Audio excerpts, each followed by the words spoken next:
Okay, so get ready because we're diving into the world of AI today.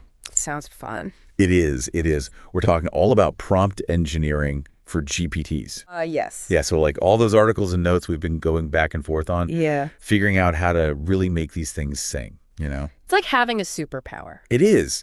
It totally is. It's like having this tool that can do so much. Yeah. And we just got to figure out, the controls a little bit. Prompt engineering is the key that unlocks it all. It is. And it's not just like, Right. getting it to like write a funny limerick or whatever. No. It's way beyond that now. Right. It's like people are doing some really serious stuff with this. Like, remember that article on bioinformatics? Yeah. They're using it to analyze protein structures and predict, like, disease outcomes. Yeah. Crazy. So, Uh-huh. okay. Yeah.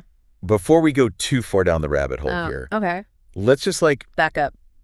back up and like just define things. Why is prompt engineering so important when you're using like a GPT? So basically imagine you've got this, like, brilliant assistant. Okay. Super smart, but really, really literal. Okay. So the clearer your instructions are, the Yeah. better the results you're going to get. Because Right. GPTs, they don't think the way we do. Right. They look for patterns in all this data they've been trained on. Right. So it's less about like Yeah, teaching them to think and more about exactly. learning how to talk to them Yeah, in a way you got it. that they understand. And that's what's so cool about all this. Yeah. It's not just about, the tech skills. It's about understanding language itself, Totally. how context, shapes meaning. Yes. And how to ask for what you want in a way that you're going to get it. Right. And speaking of like asking for what you want, Yeah.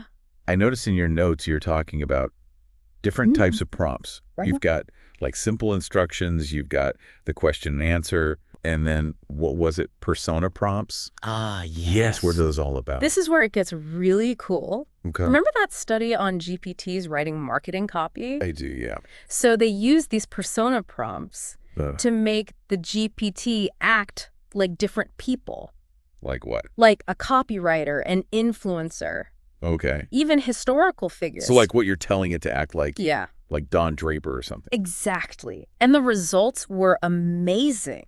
Wow. Like nuanced and creative, because when you set that persona, Yeah. you're not just changing the writing style, Wow. you're shaping how the AI thinks. That's wild. It starts generating content from that point of view, Huh. drawing on all the knowledge and stuff connected to that role. So like in that study, there was that one example Yeah. where the prompt was like, Let me see if I remember. you are a renowned chef. Write a blog post about, Fresh herbs. yes, Yeah. fresh herbs. So clever. Right. And that was so much better than just like write about fresh herbs Oh, yeah. because it brought in all that like It's like a whole different level. expertise Right. and passion Right. that the chef persona had. Totally. And that's just crazy to me that like Yeah. little tweaks to the wording Oh, yeah. can change so much. It can make a huge difference. Yeah. Like that article on code generation. Oh, yeah, yeah. One word changed the whole thing. Yeah, it was like create efficient Python code. Yes. And that made it so much cleaner So much better. than just create Python code. You see, it's all about the nuance. It's like fine-tuning an instrument or something.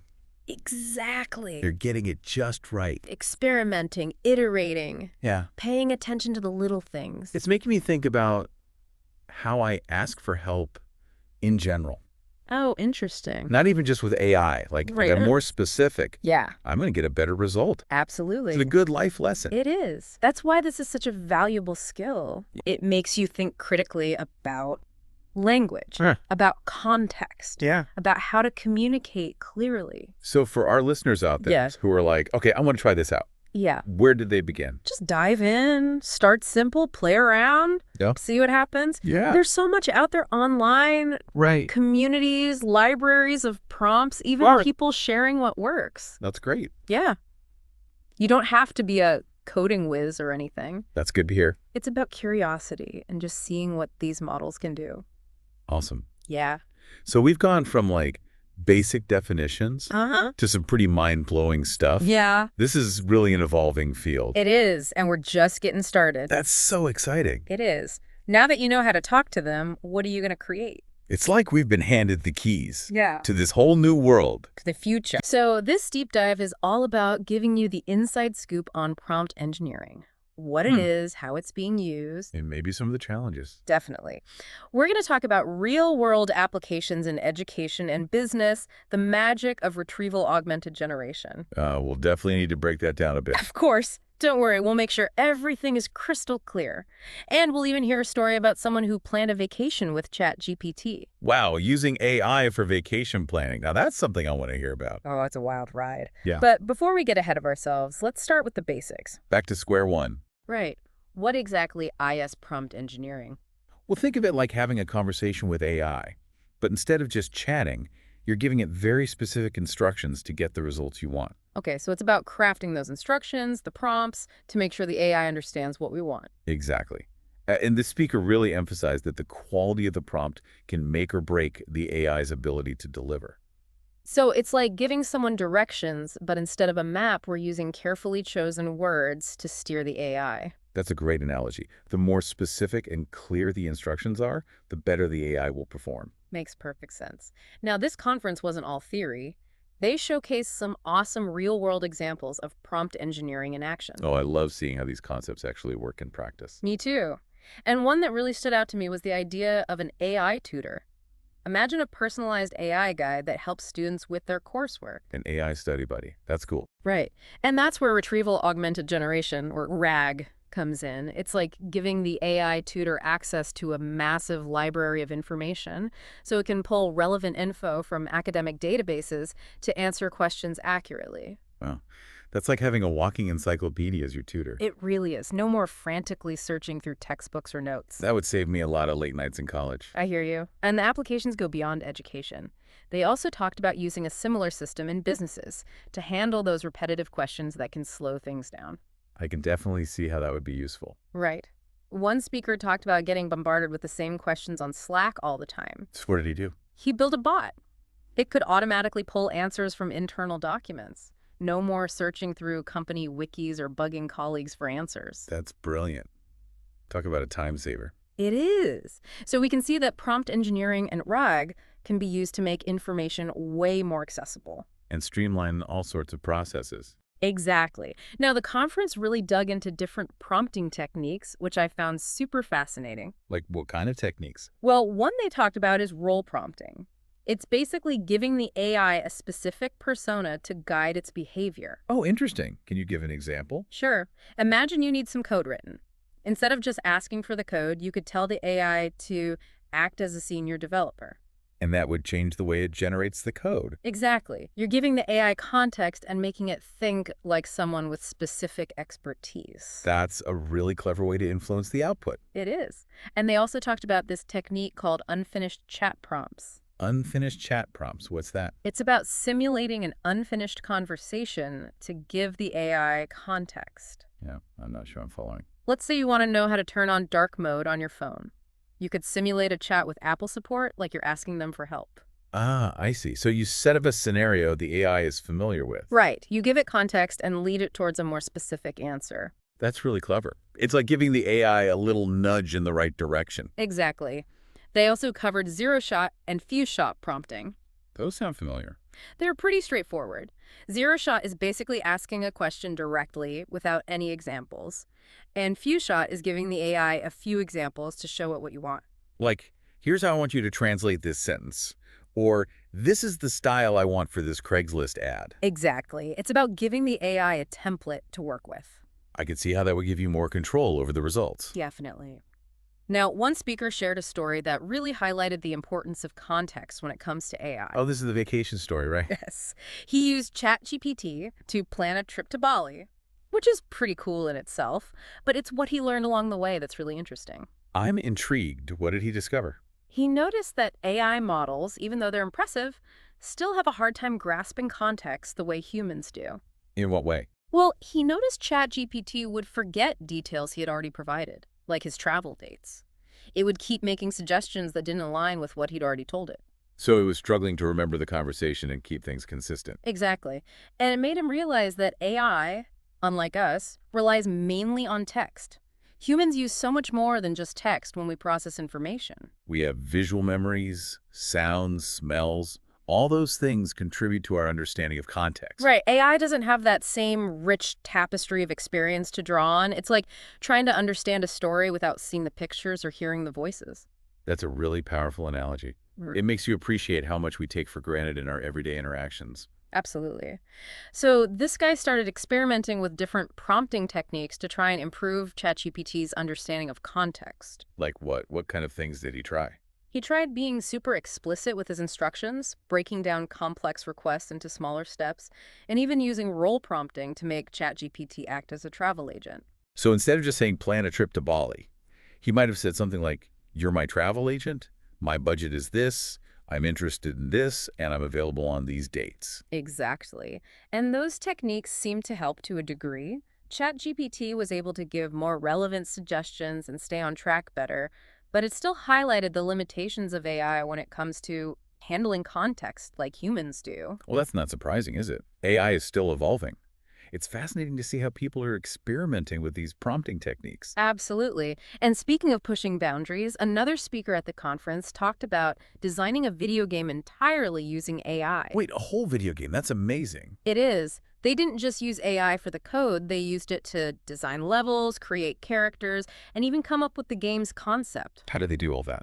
Well, they used Midjourney, that AI image generator we talked about before. They'd feed it text prompts describing what they wanted, and it would generate these incredible images. So they were basically painting pictures with words. Exactly. And then, get this, they used AI to convert those visuals into code for their game engine. Wow, that's next level stuff. It's like turning an artist's vision directly into a game. It really is. And the speaker said it was incredibly freeing. It allowed them to focus on the creative side and let AI handle the technical aspects. That makes sense. It's like having an AI partner who can bring your ideas to life. Right. They even suggested that this could make game development more accessible to people who don't know how to code. Now that would be revolutionary. Anyone could create their dream game. Exactly. But with all this innovation and creativity, there's also a need to talk about AI security. The video spends a good chunk of time on prompt injection attacks. Right, that darker side of prompt engineering. Yes. It's a security vulnerability where malicious prompts are used to manipulate AI models. Attackers aren't stealing data directly, they're exploiting how AI interprets instructions. So they're making the AI do things it wasn't supposed to do. Exactly. And they shared some scary examples in the video. There was a case where a supermarket's AI recipe bot was tricked into suggesting a recipe with bleach, ammonia, and water. Oh, that's terrifying. People could get seriously hurt. It really highlights the need for robust security. Absolutely. So how do we protect against these prompt injection attacks? They discussed several approaches. One is model-based input validation, where you use AI itself to filter and validate user inputs. So you're using AI to protect AI. Right, like having a security guard checking IDs before letting anyone in. I like that analogy. What else did they discuss? They also talked about using multi-agent systems, which involves multiple AI agents with specific roles to improve security. Okay, I'm not sure I'm following this one. Think of a medical diagnosis system. You could have one AI agent gathering symptoms, another consulting medical databases, and another generating the diagnosis and treatment plan. Ah, I see. So by dividing the task and assigning roles, you create a more secure system. Exactly. It's like having a team of experts working together. That makes a lot of sense. And they also talked about AI detectors, right? Yes, those are designed to identify content created by AI, which is becoming increasingly important. It definitely raises questions about how we'll distinguish between human-created and AI-generated content in the future. It does. And it turns out prompt engineering itself can play a role in this. Some researchers are looking into how to use prompt engineering techniques to evade these detectors. Wow, so they're making AI content appear more human-like. Precisely. It's a constant back and forth. As AI gets smarter, so do the methods for detecting it. It's a fascinating and rapidly changing landscape. It seems like there's so much more to explore with prompt engineering. There is. In the next part, we'll dive deeper into specific applications. We'll hear about that AI-powered vacation planning story and the video game development example. I can't wait. This is really making me think about the potential and the challenges of this technology. It's definitely a lot to digest. But that's what these deep dives are all about. I'm ready for more. Great. We'll be right back after a quick break. Welcome back to the deep dive. ready to jump back into the world of prompt engineering. Absolutely. I'm still thinking about all those creative applications we talked about. Me too. And one that really stuck with me was that story about the guy using ChatGPT to plan his vacation to Bali. Oh, yeah. That one was fascinating. It really showed how AI is making its way into everyday life. It did. And he shared some interesting insights about how AI handles context. Remember how he was saying ChatGPT kept forgetting things he'd already told it? Yeah, like his travel dates. Exactly. It kept making suggestions that didn't align with what he'd said before. So it was struggling to keep track of the conversation and maintain that consistent understanding of what he wanted. Right. And it made him realize that AI and humans think about context in very different ways. How so? Well, we as humans use so much more than just text when we're processing information. We have visual memories, sounds, smells, all those sensory inputs contribute to our understanding. It's like that rich tapestry of experience you were talking about before. Exactly. But AI, at least for now, mainly deals with text. It's like trying to understand a story without seeing the pictures or hearing the voices. That's a great way to put it. It really highlights the limitations of relying solely on text for AI training. It does, and it made this guy wonder if he could use different prompting techniques to help ChatGPT understand context better. Interesting.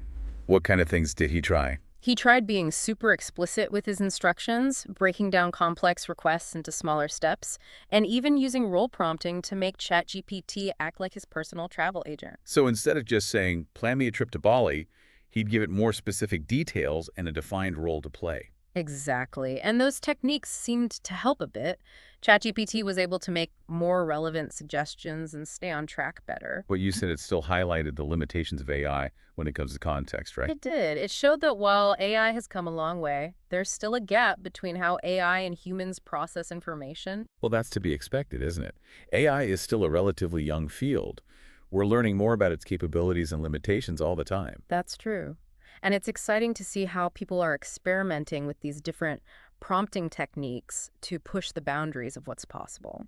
Speaking of pushing boundaries, Mm. what about that video game developer who used AI to design their entire game? That story was mind-blowing. I know, right? It really captured the creative potential of AI. They used it to design levels, create characters, and even come up with the game's overall concept. And they were using Midjourney for that, weren't they? That AI art generator. They were. They'd feed Midjourney these detailed text prompts describing what they wanted, and it would generate these incredible images. It's like having an AI artist at your fingertips. It really is. And then they'd use another AI tool to convert those images into code for their game engine. So they were going from text prompts to visual representations to actual game code, all with the help of AI. It's amazing. It really blurs the lines between art and technology. And the developer said this process was super liberating, right? It allowed them to focus on the creative vision and let AI handle the more technical stuff. Exactly. It freed them up to be more imaginative and innovative. That makes sense. It's like having an AI partner who can bring your ideas to life. It is. And it made them think that this approach could make game development more accessible to people who don't have traditional coding skills. Imagine if anyone could create a video game just by describing their ideas to AI. That would be incredible. It would open up a whole new world of possibilities. But while we're talking about all these amazing applications, it's important to remember the potential downsides of prompt engineering. Remember those prompt injection attacks we discussed earlier? Yeah, where malicious prompts are used to trick AI models into doing harmful things. Right. And the conference also had a talk specifically focused on mitigating those attacks. They made a really interesting comparison to SQL injection, which has been a problem for websites for years. I'm not familiar with SQL injection. It's basically a way to manipulate database queries by sneaking in malicious code. So is prompt injection similar? In essence, yes. Instead of targeting databases, though, attackers are exploiting how AI models interpret and execute instructions. So instead of stealing data directly, they're manipulating the AI itself. Exactly. They're hijacking the AI's behavior by injecting these malicious prompts. That's pretty scary. It Right. shows how important security is as AI becomes more integrated into our lives. It really does. And the speakers highlighted two key approaches to combat these attacks: model-based input validation and multi-agent systems. We touched on those concepts earlier, didn't we? We did, but it's worth revisiting them in the context of security. Model-based input validation is all about filtering and validating user inputs before they reach the AI's core. It's like having that security guard checking everyone's ID at the door. Exactly. And multi-agent systems involve using multiple AI agents with specific roles to make the system more secure. It's like having a team of experts, each with their own area of expertise, working together to keep things safe. Right. Now, they also talked about AI detectors again, which are becoming increasingly important as AI-generated content becomes more common. They're designed to help us distinguish between human-created and AI-created content, right? Exactly. But it turns out they're not foolproof. One of the speakers actually presented research on using prompt engineering itself to evade these detectors. Wait, so you're saying you can use prompt engineering to make AI content look more human? In a way, yes. The research focused on a technique called perplexity reduction. Perplexity is basically a measure of how predictable text is. AI-generated text often has lower perplexity because it follows patterns it's learned from the data it was trained on. So it's kind of like a song with repetitive lyrics. You can guess what's coming next. Right. And perplexity reduction is about making the AI's output less predictable, more like something a human would write. Clever. Did it work? It was hit or miss. Some detectors were fooled, but others still caught the AI content. It shows it's an ongoing battle, and both sides are constantly evolving their techniques. It makes you think about the implications for things like journalism and creative writing. If we can't easily tell the difference between human and AI output, how do we know what's real anymore? It's a big question, and one we'll need to address as AI gets more advanced.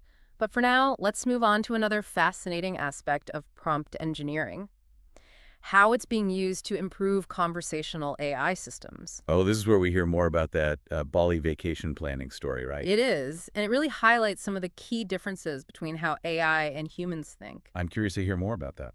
Well, think about how humans remember things. We don't just rely on text. We have visual memories, sounds, smells, all those sensory inputs create a rich context for our understanding. It's like that tapestry of experience we talked about before. Exactly. But AI primarily deals with text. It's like trying to understand a story without seeing the pictures or hearing the voices. It makes you realize how much we take for granted in our everyday interactions. It does. Mhm. And it shows how challenging it can be to design conversational AI systems that can truly understand and respond to us in a natural way. So what's the solution? How do we bridge that gap? Well, the speaker emphasized the importance of providing clear and concise prompts, avoiding ambiguity, and giving the AI the necessary context to make accurate and relevant responses. It's like we need to speak AI's language, using precise instructions and logical reasoning to guide it. Exactly. And this guy wasn't just talking about this theoretically, he put these principles into practice, experimenting with various prompting techniques to improve his interactions with ChatGPT. Like what? What kind of things did he try? He experimented with role prompting, where you assign a specific role to the AI to guide its behavior. So you could tell it to act like a travel agent, a tour guide, or even a local expert. Precisely. He also tried techniques like unfinished chat prompts, where you simulate a conversation to provide context, and few-shot prompting, where you give the AI a few examples to show it what you want. It sounds like he was really trying to push the limits of what's possible with prompt engineering, using those techniques to get the most out of ChatGPT. He was. And his experience highlights just how important it is to understand how AI thinks and how we can use prompt engineering to communicate with it effectively. It's fascinating stuff. Yeah. It seems like prompt engineering is as much about understanding AI as it is about giving it instructions. It really is. It's about finding that sweet spot where human communication meets AI's capabilities. Well said. This has been another enlightening conversation about prompt engineering. I'm eager to see where this technology goes next. Me too. And in the final part of our deep dive, we'll wrap things up by exploring some of the latest developments in AI detection and security.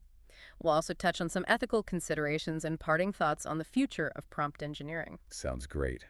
I'm ready for the grand finale. We're back for the final part of our prompt engineering deep dive. Ready to wrap things up. Explore the final frontier of talking to AI. You got it. We've covered a lot, but there's still more to uncover. Remember those AI detectors? The ones that are supposed to tell us if something was written by a human or AI. Yeah, those are interesting. But it sounds like they're not perfect. Well, one of the speakers presented research on using prompt engineering itself to evade those detectors. Hold on, so you're saying you can use the very tools that are supposed to control AI to make it invisible to those detectors? It's kind of like that. The research focused on a technique called perplexity reduction. Now, perplexity is a measure of how predictable text is. AI-generated text usually has lower perplexity. Because it follows patterns, right? Like a song with the same lyrics over and over again. Exactly. So perplexity reduction is all about making the AI's output less predictable, more human-like. They actually try to trick these detectors. They did. They experimented with prompts like asking the AI to explain its answers in different ways, generating multiple versions of the text. Sneaky. And did it work? It was a mixed bag. Some detectors were fooled, others weren't. But it shows that both sides are constantly trying to outsmart each other. It's a never-ending game of cat and mouse. Makes you wonder what this means for fields like journalism or creative writing. It's a big question. If we can't tell who or what wrote something, how do we know if it's real or authentic? Something to think about for sure. Definitely. So, what else did they talk about in this final part of the conference? Well, they wrapped things up with a discussion on AI safety and security. Always an important topic. Right. And one speaker brought in this concept of red teaming from cybersecurity. Oh, I've heard of that. It's like having a team of ethical hackers trying to break into your system to find weaknesses. Exactly. And they said the same principle can be applied to AI. They called it adversarial AI red teaming. So you're intentionally attacking AI models to see where they're vulnerable. That's the idea. Wow. It's about being proactive and identifying weaknesses before someone with bad intentions does. Makes sense. AI is software after all. It can have vulnerabilities just like any other computer program. Right, but what makes this even more challenging is that you're not targeting the code directly. You're trying to manipulate the AI's inputs, the prompts, to make it misbehave. It's almost like psychological manipulation. Kind of. You're trying to find those subtle ways to influence the AI's decision-making. So how do you protect against that? They talked about a few things. Input sanitization is important, so you carefully filter and validate the prompts before they even reach the AI. Like a bouncer at a club, making sure no troublemakers get in. Exactly. And then there's adversarial training, where you expose the AI to a bunch of malicious prompts during its training. So it's learning to defend itself from the start. Right. And they also emphasized monitoring and logging AI interactions to detect suspicious activity. Makes sense. You need to be able to see what's going on and spot any red flags. Absolutely. The main message was that AI safety and security are everyone's responsibility. It's not just up to developers. We all need to be aware of the risks. It's a shared responsibility. Technology impacts all of us. Well said. So as we wrap up this deep dive, I think it's safe to say that prompt engineering is a pretty powerful tool. Definitely. We've seen how it's being used in so many ways, from education to game development to even planning vacations. It really is changing the game. But it's important that we approach this technology responsibly, considering the potential risks along with the rewards. Couldn't agree more. Balance is key. Well, on that note, I'd like to leave our listeners with something to think about. If you could design your own custom GPP, what special knowledge would you give it? What unique role would it play in the world? That's a great question. As we get better at talking to AI, we have the power to shape its future. And it's up to us to make sure it's a future where AI benefits everyone. Couldn't have said it better myself. Thanks for joining us on this deep dive into the world of prompt engineering. Until next time, keep exploring, keep learning, and keep those questions coming.